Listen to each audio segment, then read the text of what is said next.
Today, I want to talk to you about what will seem like a very theoretical subject, but I promise it's going to become very practical before we're done.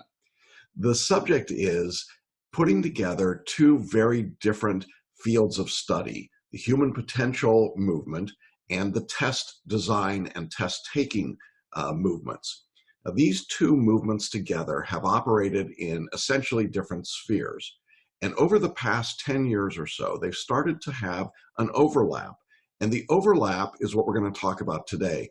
It's human potential and test taking, and it identifies what you would be doing differently as a test taker working from a human potential standpoint versus a traditional test taker in a traditional learning standpoint. Now, you're going to have to bear with me for a few minutes. I need to give you a little bit of background, and then I promise we'll get to the stuff, the meat, the good stuff, the stuff that will help you actually prepare for the bar exam. If you're watching this on video, you'll see that there are a whole bunch of red things coming out from behind my head. This is a pretty good example, I think, of the human potential movement as it's identified, that within our minds, within our brains, we have enormous potential to do all of these different things. If you're not familiar with the human potential movement, I would simply point out people like Oprah Winfrey or Tony Robbins, Jack Canfield, Lisa Nichols. Now, those are names you might be familiar with, but the human potential movement actually traces its roots much further back, all the way back to William James in the 1800s and Aldous Huxley, people like Viktor Frankl and Abraham Maslow, and then into the more contemporary era with people like Werner Erhard and certainly folks that have been coming along over the years with things like The Secret and other kinds of self-help or motivational pieces. Now, unfortunately, the self-help motivation stuff has gotten in the way of some of the understanding of what the human potential movement was really all about. And then about 30 years ago, a man by the name of Paul Scheele started working with the human potential movement in developing products called photo reading and paraliminals. And if you're a regular follower of our videos and our podcast series, you know that we work with Paul, and we have incorporated many of those tools within our bar review program. In fact, we have a program called Photo Reading for the Bar Exam. In any event, the human potential movement, as it began to grow, really began to talk about this idea of a better life, more abundance in areas like health or financial prosperity or better relationships, better performance generally. But one of the areas that the human potential movement stayed away from typically was standardized test taking. I'm not quite sure what the reasons were. Maybe they didn't think it was worth their time and energy, or maybe they just simply conceded the field to the educators and the test writers and the test makers. But generally speaking, you don't hear people like Tony Robbins or Jack Canfield talk much about test taking. Now, Paul was one of the first people to actually begin to dip his toe into that water, but that wasn't his primary area of emphasis. When we started working with Paul for the bar review, in fact, at Celebration Bar Review, we were the first formalized test prep company to actually get involved in the human potential movement with the folks at Learning Strategies. And it's been a really terrific collaboration over these past 10 years or so. Essentially, what we did in working with Paul was to take his natural brilliance model, which I'm going to share with you in just a few minutes, and we expanded it into the field of test taking. All right, so that's one part of the world that was happening out there. It was the human potential world.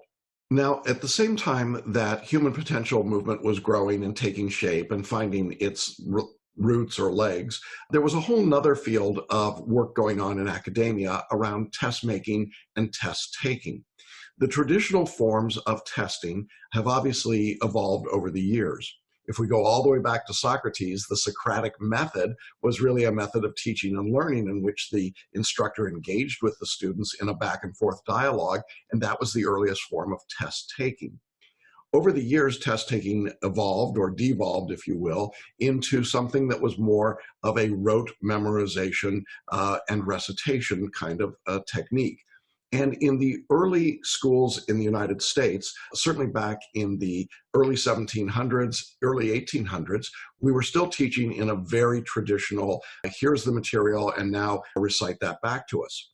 However, even as late as the mid-1800s, there was still a fair amount of dialogue that was going on in the testing process.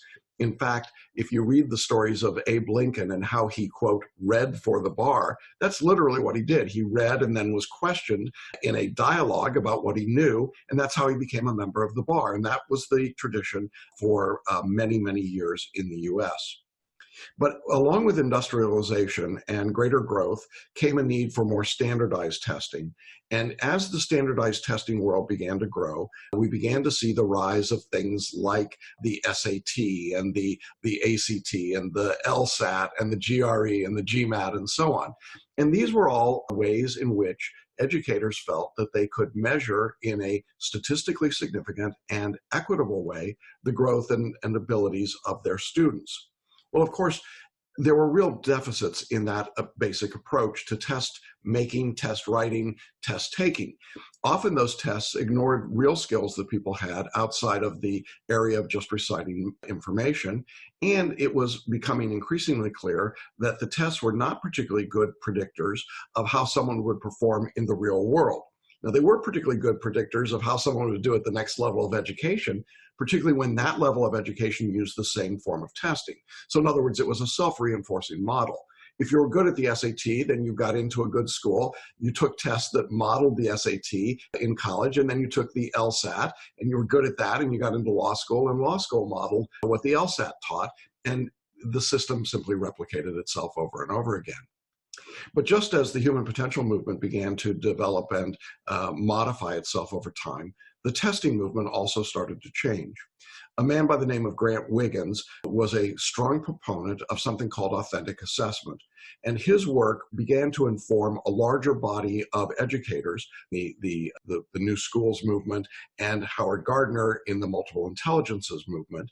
And they began to work towards a model of testing that actually measured how people learned and what they did with that information in a context outside of the artificial constraints of a test room. And it was pretty exciting work. Now, I was very fortunate to be involved in that early phase of the testing assessment world through my work at Celebration School. It put me in touch with Howard Gardner at Project Zero and Grant Wiggins in his authentic assessment work and many others. We were part of the Ted Sizer's New School programs, and we began to work with these different forms of testing and assessment. Well, I guess I'm the Forrest Gump of this entire story, because my work with Paul Scheele in one field and my work with Howard Gardner and Grant Wiggins in another put me in a unique position to start to think about testing as it related to the human potential movement. And as I began to work in those two fields, it became clearer and clearer to me that there was, in fact, an overlap between them. What I want to do, if you're watching, is to show you a quick Venn diagram of what began to happen in these two worlds. And if you're just listening, I'll try and describe it as we're going along. On the one hand, we had this entire area that I will just call human potential movement. And the human potential movement began to expand and grow. And people like Paul Scheele came along and I think expanded that view generally. While that work was going on, as I say, there was a second group working in a different area, and it was called authentic assessment. And it was a different testing world.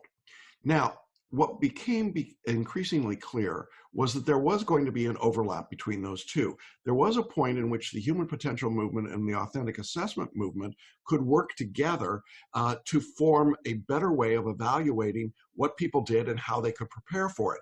And that new method we would describe as the human potential test-taking method, which is not very clever, but HPTT, okay? So it's the human potential test-taking method. And really what we want to talk about today is this area in here, this nice area that we've got that overlaps all of these areas and gives us a little bit of the human potential movement and a little bit of the test-taking movement so that you can improve your scores when you're studying for the bar exam. So our goal is to show you how these areas combine together so that when you're studying for the bar exam, you're actually able to take advantage of what we know about human potential and take advantage of the way the testing is structured so that you get the best possible result. And that's, relatively speaking, a new field of study. And it's where Celebration Bar Review has spent most of our time really for the past decade, is in that middle area between those two sections. Now, as I said, when these two movements came together, for me, the catalyst was some of the work that Paul Scheele did that he called the natural brilliance model. He put that out in a book many years ago, but began to refine those ideas and continues to this day to refine the natural brilliance model. And I want to just share a little bit of that model with you to give you an idea or a context about where we're going. Essentially, the natural brilliance model operates on two axes. The first axis we would think of as this one down here is our present axis. It's a time. So we've got the present, and then we've got the future. And then we have the second axis that's working in terms of our present lack of resources, if you will, or lack of whatever is going on, and then to what I would think of as abundance up here at the top. Now, we could finish this out and actually create a 4-section grid by just moving from one direction in the other. So essentially, the natural brilliance model says that most of us, when we're trying to learn something new, begin down here in this lower left-hand quadrant. We have in the present some lack. There's something missing in our world. We're not knowledgeable enough about the bar exam, for example, and we've got to learn about what to do. We've got to get better at it. And so the goal is, over time, we want to move from our lacking or limitation state up here in the future to something that is abundant and successful and fulfilling. And so we create this upward arrow from the lower left quadrant to the upper right quadrant. And that model, that arrow, would be the natural brilliance model. We would move from our present state to a future state that's better than where we are.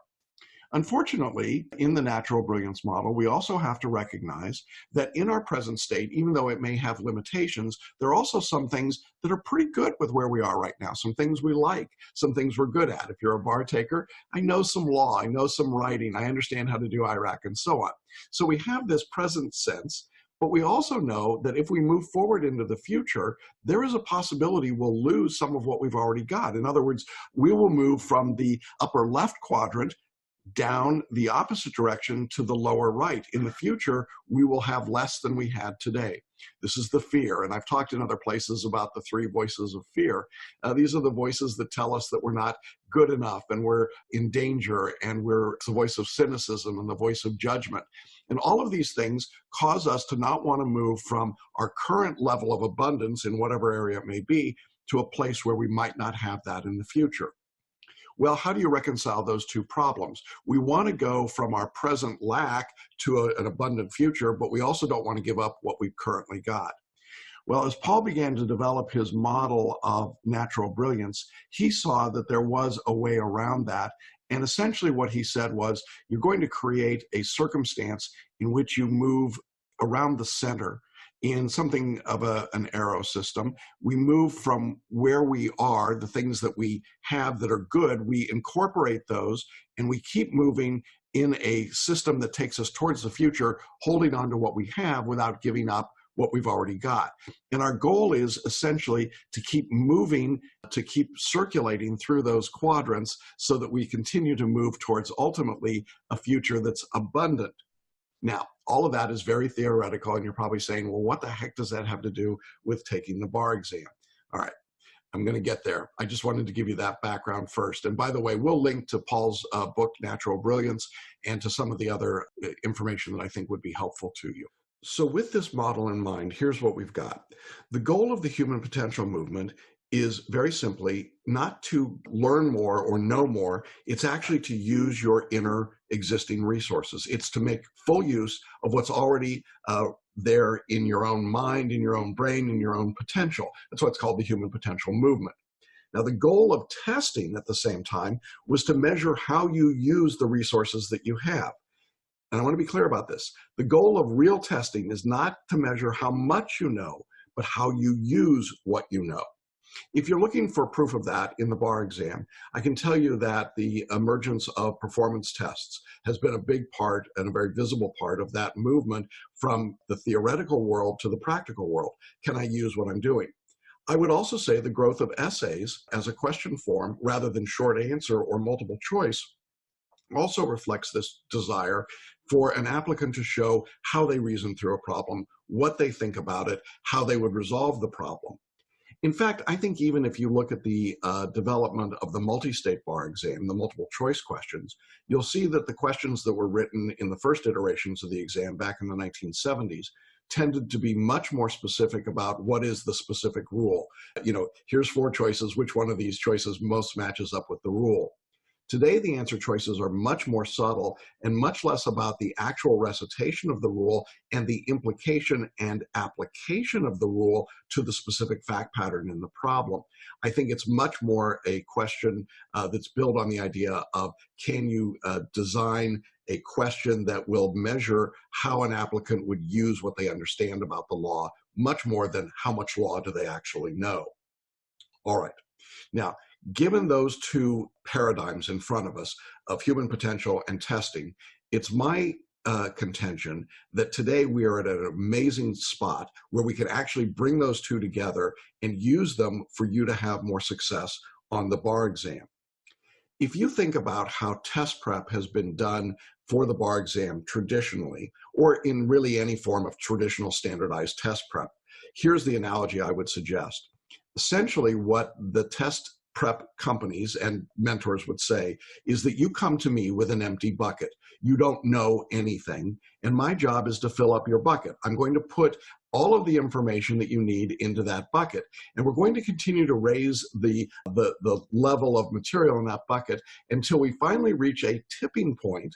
In a Rube Goldberg style, I guess, we reach a certain level in the bucket, and suddenly then the bucket becomes too heavy and it tips over, and all of that material gushes out, and congratulations, you win, because theoretically that set point occurred when you got to the test that you were taking, and by just releasing all of that information that was in your bucket, in your brain, if you will, that was good enough, and you would be successful on the exam. That was the underlying assumption. And in fact, it's still the underlying assumption of probably 99% of the test makers or test prep companies that are out there today. Their job, as they see it, is to just give you information, keep giving it to you, give you so much that when you go to the test and it triggers you at the test, you simply tip over and dump all of that out, and they filled it all up. Now, it doesn't matter whether it's the right material in the right place for the right reason. It's just you've reached a tipping point. And so the view is, for you as a test taker, your job is to fill up the bucket. Just get as much stuff in your bucket as you can. And if you don't believe that's true, think back to the way you've studied for tests like the bar exam.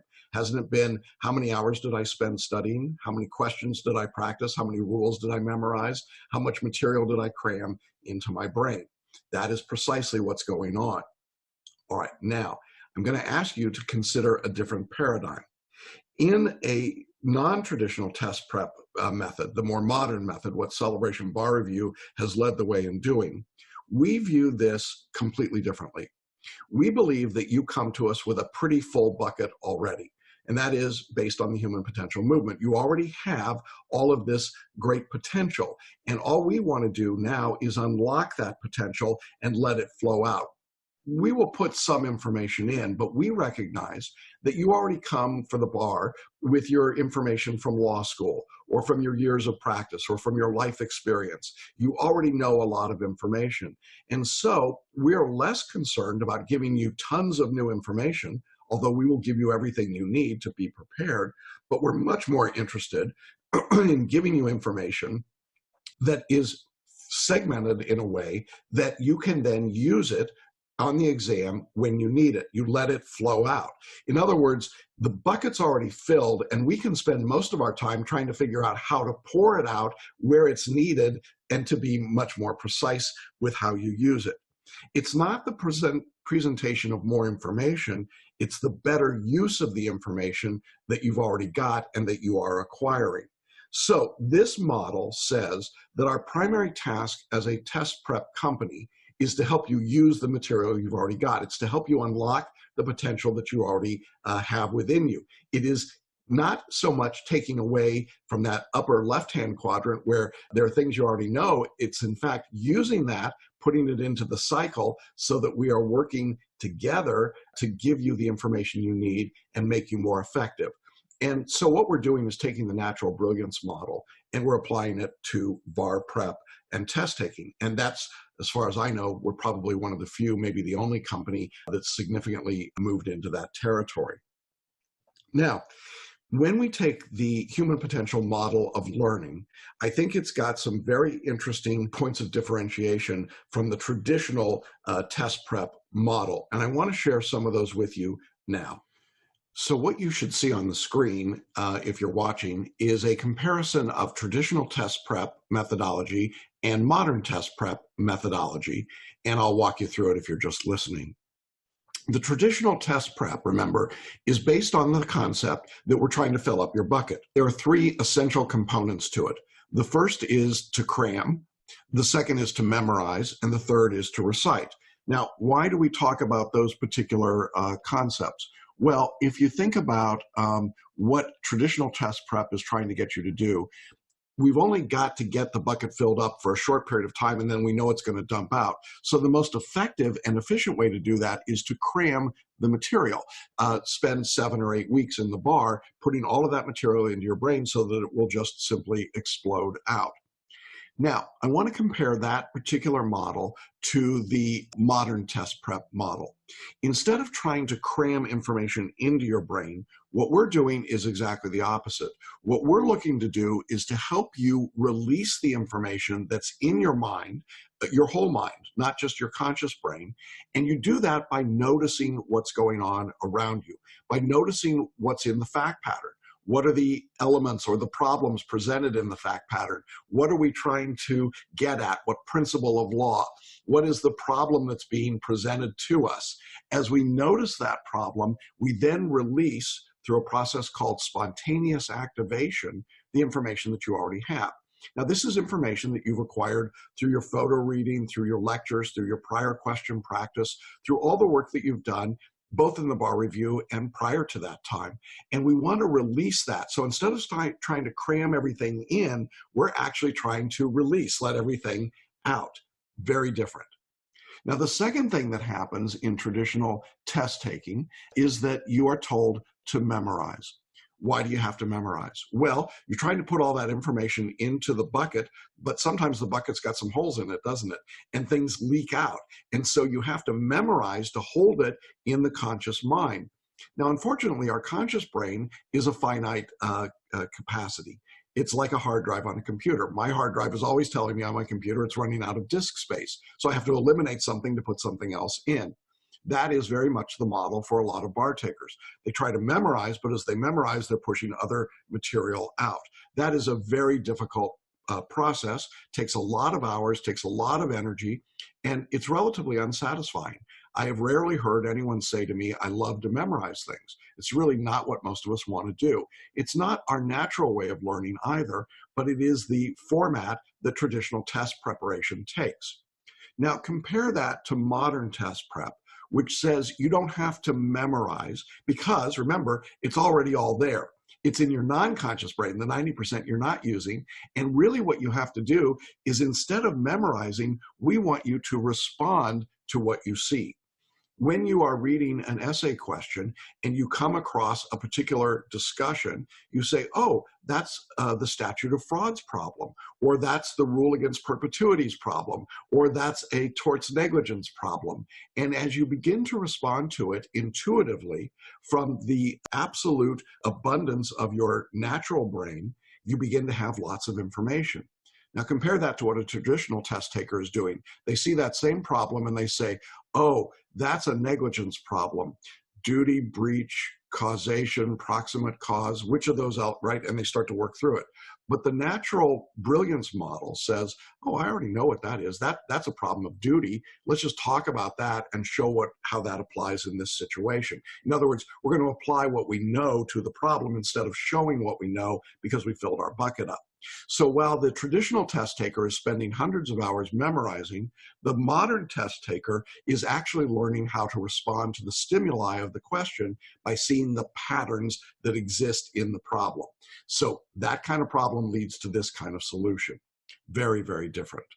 All right, and then the third thing that happens that's quite different, in traditional test prep, the goal is always to recite. Just recite, recite, recite. I see something, now I'm going to recite whatever I learned, right? It's a little bit like walking in and someone says to you, how are you this morning? And they say, A, B, C, D, E, F, G. What are you doing?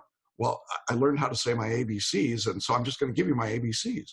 Well, yeah, but that's not what I asked you. It's not responsive to what I want to know. Yes, but it's what I learned.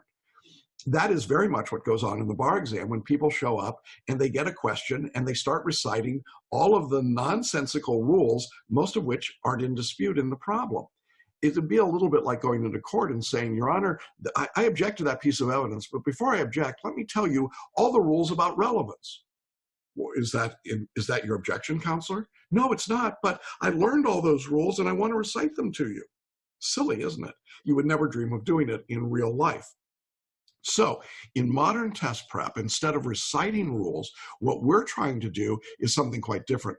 We want to have you reflect and then witness. And by reflecting and witness, what we mean is that we want you to really show the reader that you understand what's going on in the problem. Reflect on it, think about it, and then feed back to the reader what that means to you. So instead of reciting this sort of random information, you're actually dealing with what's in front of you. You witness what's happening and you say, here's what I think the response should be. Here's how I think this problem would be resolved. And you reflect on it. You're not in a panic. You're not frantic to get things done. Now, when you take all of those three items and you look at them together, what you've got is traditional test prep telling you to cram, memorize, and recite. And modern test prep telling you, instead of cramming, release and notice, instead of memorizing, respond, and instead of reciting, reflect and witness. And this is powerful information because when you start to do this, you really begin to get a very different result, not only in the way you study, but in the way you take the test itself. Now, at this point, I think it would be fair to ask, why is it that traditional bar prep uses this particular approach of cram and recite and memorize, and what's the underlying assumption about it? And so I want to look at some of the underlying assumptions in order to help you understand why, if you have a different set of assumptions, you would have a different methodology and approach to study. So here's a brief chart, I think that shows some of that comparison. When we think about traditional bar prep, I would say that the first thing that undergirds really almost all of it is this idea of a lack. In other words, when we are thinking about this idea of how do we prepare, traditional bar review says you lack information. Remember our goal of filling up the bucket. So everything is done from a lack. You have a lack of information. You have a lack of skills. You have a lack of ability. And so what we're going to do is give you all of that. We're going to cram it into you, and then we're going to hope that it comes out at the right time. This idea of lack then also creates enormous tension and pressure, right? You show up for the course for 8 weeks. You're told that you don't know anything, and you're terrified into getting ready for the bar exam. And it all comes from a position of limitation or lack. By comparison, the approach of the modern approach is to say, oh no, you actually have abundance. You have a lot already there. The moment you walk into modern bar prep, we already recognize and honor what you already know. Look, you've been to law school. You graduated from law school, whether it's here in the US or in another country. Many of you practice law. Many of you continue to practice law and you're taking a bar exam in somewhere else. Many of you practice law in another country before you came here. You have an abundance of skills and ability. The most common thing I hear from bar takers who've been in practice is, why do I have to take this exam? I already have proven that I know how to practice. I agree. You've got an abundance, and we want to build on the abundance rather than building on the lack. As soon as we focus on the lack, what you're missing, what isn't there, look what happens. You become anxious, you become fearful. You become afraid of what you don't know. And that voice of judgment, that voice of cynicism, that voice of fear become incredibly loud in your head. And it becomes a real battle with you, within you, to get any information at all or to be successful. So the underlying assumption of lack, I think, is one of the most devastatingly wrong things about a traditional approach, about the big box bar review. But I could apply it to virtually any kind of traditional test preparation theory. And this lacking idea versus abundance, I think, is one of the main distinctions in the two approaches. Now, based on that idea of a lack of information, traditional test prep goes to the second level. And it says what we have to do to solve the lack problem is that we need to slowly and methodically put all of that information into your bucket.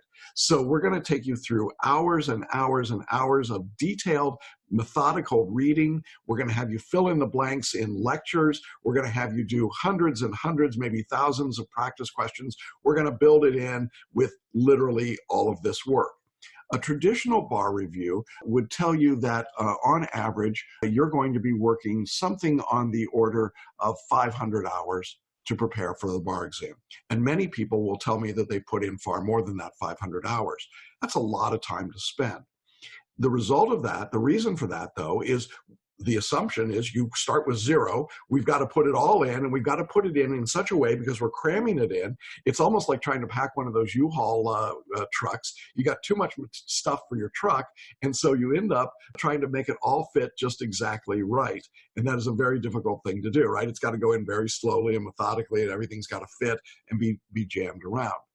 Now, when you compare that slow and methodical structure to modern bar prep, the approach here is, instead of going slowly, we go fast. We go really fast.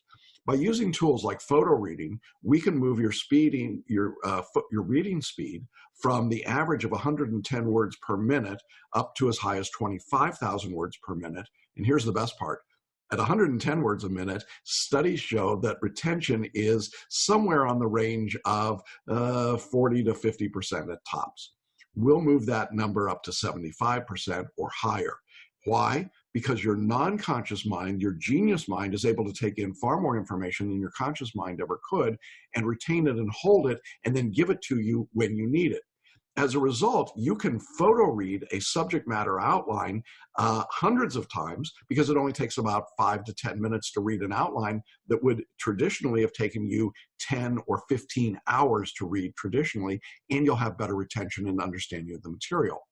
As a result of that, instead of this methodical, we have to place everything just so, we can take the approach of a very wide approach. We can put all the information in and have you generate mind maps, visual representations of the material, so that instead of having to fit it all in, right, it's got to be exactly in the right spot, we can give it to you in a relational position. And you can say, oh, I see how this concept in constitutional law fits into some other concepts in constitutional law, instead of trying to wedge it into that little corner called the 14th Amendment. That is a fundamental difference in the way that you learn. And what it means is you learn much faster. So instead of the 500 hours that a traditional course talks about or more, we talk about 250 hours. And we've proven over and over again that that is absolutely manageable.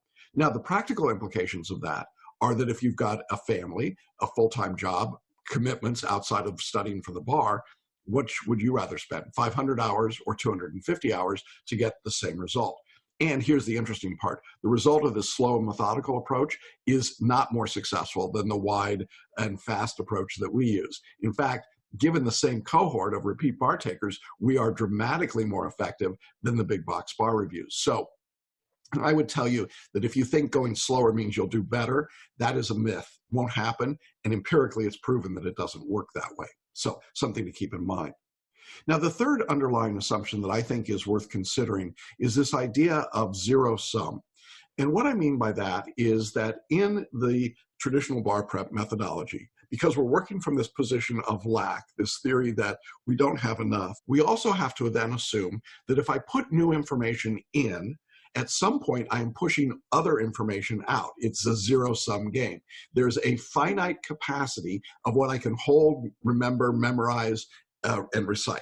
And I think you've all experienced that. And so what do the big box bar reviews do to try and counter that?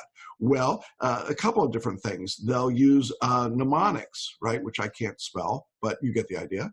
They'll use flashcards. They'll use fill in the blanks. They'll use a variety of tools to help you get through this zero-sum game. I've only got so much space, so I'll use essentially an algorithm. In fact, there are some bar reviews that are nothing but algorithms, or at least claim to be algorithms, so that you can skip the things you don't have to know because it's a zero-sum game. And if you learn too much, what would happen? You'd have to push out some of the stuff that you already know to add the new material. You see how that works against you? Wait, you don't want me to learn more? Because if I learn more, it means I have to give up something I already learned? Does that make any sense? Is that how we learn in life? When you learn something new at work or in life, did someone say to you, now you're learning this, but that means you have to forget something else and never have it back again? What a crazy idea that is. It doesn't apply anywhere else except in areas like test preparation. And really, when you stop and think about it, it should make you go, huh, it doesn't make much sense to me. So that's the zero-sum assumption. But remember, our assumption in the modern era and in the modern world is exactly the opposite. It's unlimited. We can continue to put more information in because it's unlimited. Your non-conscious brain has the capacity to hold as much information as you want. And putting more in doesn't mean moving anything out. It means adding to what you know. You know more today than you knew a year ago or 2 years ago or 10 years ago. That is the human experience. We learn more, we gain, we know more. It's mirrored in everything we do except traditional test taking. And in that traditional model, we say, oh no, this is new, you got to get rid of something. In our model, we say, oh, this is new, this is wonderful, add it to what I already know. Help me build and create more understanding, more knowledge, more wisdom, more application. I hope that makes sense to you. If it doesn't make sense to you, go take a traditional big box prep course and you'll understand after about 4 weeks so exactly what I'm saying. They keep driving down more information because they're terrified you don't have enough and they want to put more in, but they know when they put more in, something's got to go away. And so they're putting it in this really jammed, squeezed, tight methodology. That doesn't feel very good. On the other hand, if you come to a modern preparation course, we start with the assumption that you know a lot, you have an abundance, and we're going to add even more, and we're going to do it really quickly because there's plenty of room. We don't have to be really tight in how we put it in. We can put it in and figure out how it all fits together through relational visual mapping. And as we do that, it's unlimited. We can add as much as we want. I have students who tell me repeatedly that they have photo read their outlines hundreds of times. They have created many, many mind maps. They have all kinds of information. And when they get to the exam, what happens is they see the answers. They literally see them popping up, whether it's an essay or a multiple choice. Why does that happen? Is it magic? Of course not. All it is your brain responding to what it's seen. Remember, we talked about this idea of responding rather than memorizing, and then reflecting and witnessing instead of reciting.